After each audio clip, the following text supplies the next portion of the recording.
August the 21st, orb-web spiders. If you can spare between 30 minutes and an hour at some time in your life, there are few natural spectacles more impressive than watching a garden spider construct its web. These are particularly noticeable in gardens in August, and it is hard to believe they are both created, eaten, and recreated daily. Their often perfect symmetry is not due to the spider's good sight, but to its tactile sense alone. Jean-Henri Fabre, the 19th century French naturalist, was so enraptured watching them being woven by lantern light, he wrote, quote, of the faultless geometry of fairy orbs woven in moonbeams. Earlier in the 14th century, Robert the Bruce was greatly impressed by the continual attempts of a spider to lay its first bridge thread. When it succeeded on its 7th attempt, he was moved to keep on fighting the English, who he went on to defeat at the Battle of Bannockburn. Although London spiders are virtually all harmless, many people still possess an innate fear of them. This may not have been helped by the familiar nursery rhyme, Little Miss Muffet, who is frightened by a spider and then runs away. Her father, a Thomas Muffet, was a London clergyman in the 16th century. He was well known for trying to cure his sickly daughter by encouraging her to eat spiders, this being a common enough remedy at the time. This first known experience of arachnophobia may not even have been due to a spider, as in his diary he relates an incident in Epping Forest where they all had to flee from angry wasps. It is usually the 2 foot wide orb webs of the garden spider, Arenaeus diadematus, that we first notice in gardens. This spider is usually recognized immediately by its large size and markings. It's about as big as a small grape and has the distinct mark of a cross on its abdomen. Besides being one of the largest and most common of London spiders, it is also one of the most variable in colour. Individuals can be found in various shades of red, orange, yellow, and brown. The female starts weaving her web by releasing a line of silk from her spinneret, which gets caught by some slight air current and then gets attached to some distant obstacle. Once firmly attached, she has a spanning thread, which she then tightens to create a bridge thread, on which she can then build her orb. From the middle of this first thread, she then abseils down to create a Y shape, which forms the first 3 radii and central hub of her final orb. After this, she goes on to lay down the rest of the radii, or spokes of the web. The almost identical angles between the spokes are all carefully measured with her legs.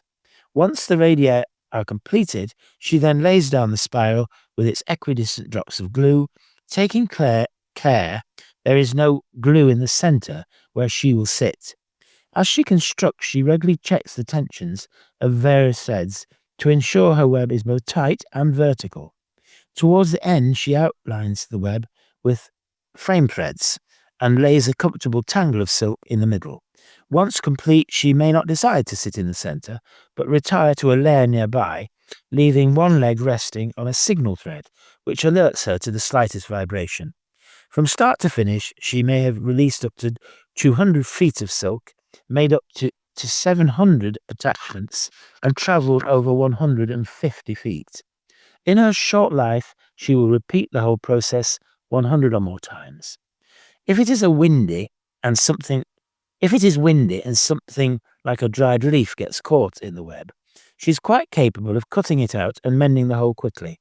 If a fly blunders in, she moves even quicker, generally inflicting a lethal bite to the neck or the soft part of a leg in less than 5 seconds. Once her prey is paralyzed, she will either wrap it up in silk for later or drag it into her lair to feed on its body fluids.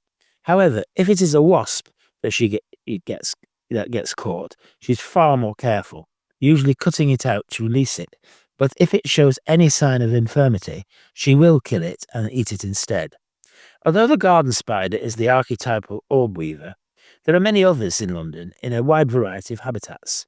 A close relation of the garden spider is Arenaeus quadrata, whose orbs are often seen on gorse bushes. It's one of the heaviest British spiders, weighing in at 2.5 grams, and is easily recognized by the 4 white spots on its abdomen placed in the shape of a rectangle.